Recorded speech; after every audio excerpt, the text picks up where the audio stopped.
मित्रों, मैं आज जम्मू कश्मीर की जनता को कहने आया हूं कि जम्मू कश्मीर भारत का अभिन्न हिस्सा है, इससे कोई अलग नहीं कर सकता। यही जम्मू है, यही कश्मीर है जिसकी रक्षा के लिए जनसंघ के पहले अध्यक्ष श्यामा प्रसाद मुखर्जी की हत्या कर दी गई थी। इन्होंने अपने जीवन का बलिदान दिया था। यही मेरे साथ बोलिए, जहां हुए बलिदान मुखर्जी, वो कश्मीर हमारा है, वो कश्मीर हमारा है। बोले भारत माता की, भारत माता की।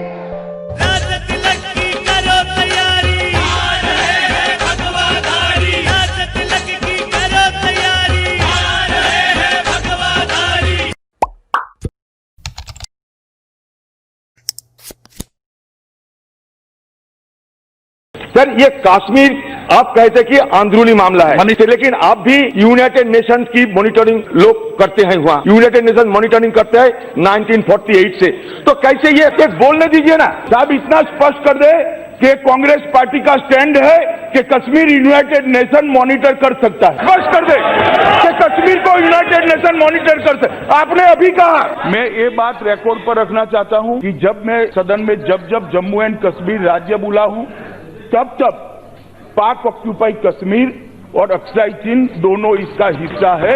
ये बात को जम्मू कश्मीर के संविधान ने जम्मू कश्मीर की जो सीमाएं तय की है, उसके अंदर पाक ऑक्यूपाई कश्मीर और अक्साई चीन दोनों समाहित। इसलिए एग्रेसिव हूं कि जम्मू एंड कश्मीर के पीएको को आप भारत का हिस्सा नहीं मानते हो क्या? जान दे देंगे इसके लिए। क्या बात कर रहे हो आप?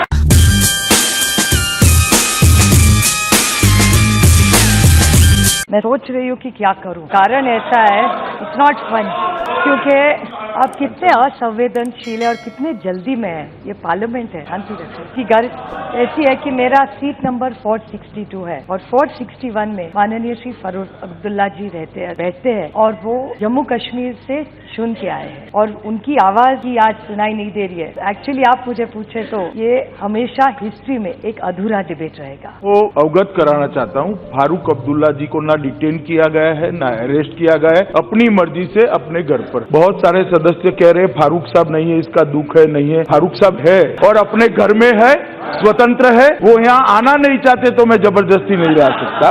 ना हिरासत में है, ना नजरबंद है, ना कुछ है। फारूक साहब अपने घर में है और अच्छे से। उनकी तबीयत ठीक नहीं है, फॉर द रिकॉर्ड। तबीयत मैं ठीक नहीं कर सकता, डॉक्टर कर सकता।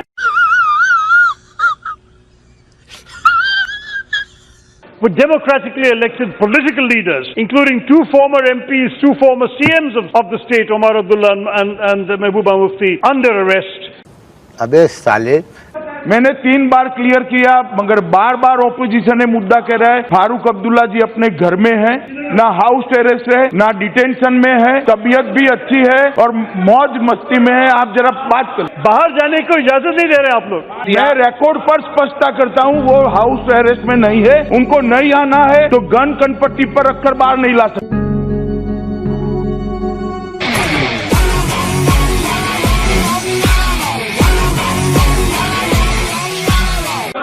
और पाक ऑक्युपाइड कश्मीर, मेरा सवाल है स्पीकर महोदय सरकार से कि क्या पाक ऑक्युपाइड कश्मीर किसका हिस्सा है, ये सरकार बताए।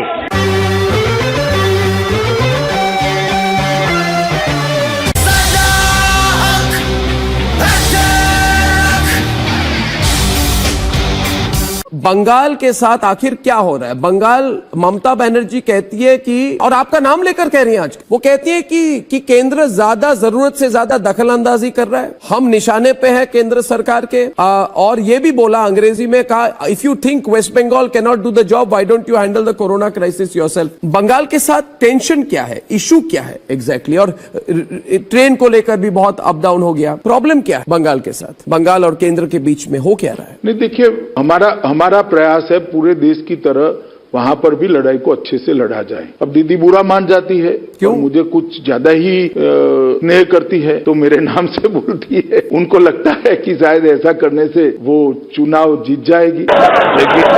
शाबाश छोड़े, क्योंकि महाराष्ट्र कांग्रेस के अध्यक्ष ये बाला साहेब थोरात ये कह रहे हैं, हालांकि इनकी स्टेटमेंट है कि बीजेपी मदद करने के बजाय महाराष्ट्र सरकार को अस्थिर करने की पूरी कोशिश कर। हम किस प्रकार से अस्थिर कर सकते हैं? ये तीनों का मिलकर बड़ा बहुमत है। अगर ये तीनों में से कोई सपोर्ट वापस लेगा तो ही सरकार अस्थिर होगी, वो न ले। मगर मुझे लगता है थोराट साहब शायद राहुल जी का सलाह लेकर स्टेटमेंट करते हैं, इसलिए इस प्रकार का स्टेटमेंट किया। इसका मतलब क्या हुआ? आपने जो बात कही अभी कि राहुल जी का सलाह लेकर वो स्टेटमेंट करते हैं, इसको जरा थोड़े और दर्शक समझ जाए।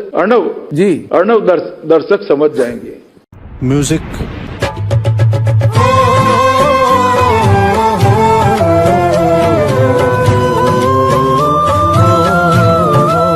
दोनों तरफ से जिन्ना वाली आजादी चाहिए, जिन्ना वाली आजादी और दफन कर देंगे हिंदुओं को। और शर्जील इमाम की बात है, जिन्होंने कहा कि 5 लाख लोग अगर आ जाएं तो चिकन नेक में बंद करके आसाम को काट सकते हैं, और ये मुसलमानों को करना चाहिए। आपको लगता है कि ये एक इशू है जिसको उत्तेजित एटमॉस्फेयर में आता है और चला जाता है, या इंटेलिजेंस के हिसाब से आपको लगता है कि ये सिक्योरिटी के लिए जरूर एक डेंजर है? देखिए, किसी ने भी इस प्रकार के एक्सट्रीम स्टेटमेंट इधर और साइड से नहीं करने चाहिए। वो देश के लिए और देश के भविष्य के लिए ठीक नहीं हो। जहां तक शर्जील इमाम का सवाल है, उन्होंने असम बंद करने की बात करी थी, हमने उनको अभी बंद कर जेल में रखा है। में आने आग लगा दूंगा तुमको, क्योंकि अब आप सरकार में हैं। एक प्रायोरिटी रहेगी कि जो मुसलमान वोटर डरता था बीजेपी से, उसको कैसे साथ लेकर चला जाए। आप मानेंगे कि ये बीजेपी के लिए एक सीरियस प्रॉब्लम है? देखिए, कोई प्रॉब्लम नहीं है, किसी को डरने की जरूरत भी नहीं है। ये मीडिया के कुछ सेक्शन में, जिसमें आपका भी चैनल आता है, उसने प्रचारित की हुई बात है, ये तथ्य नहीं है। एक भ्रांति खड़ी हुई है, मैं यही कहता हूँ। मीडिया के एक सेक्शन ने और विशेषकर आपकी चैनल ने एक भ्रांति खड़ी करी है।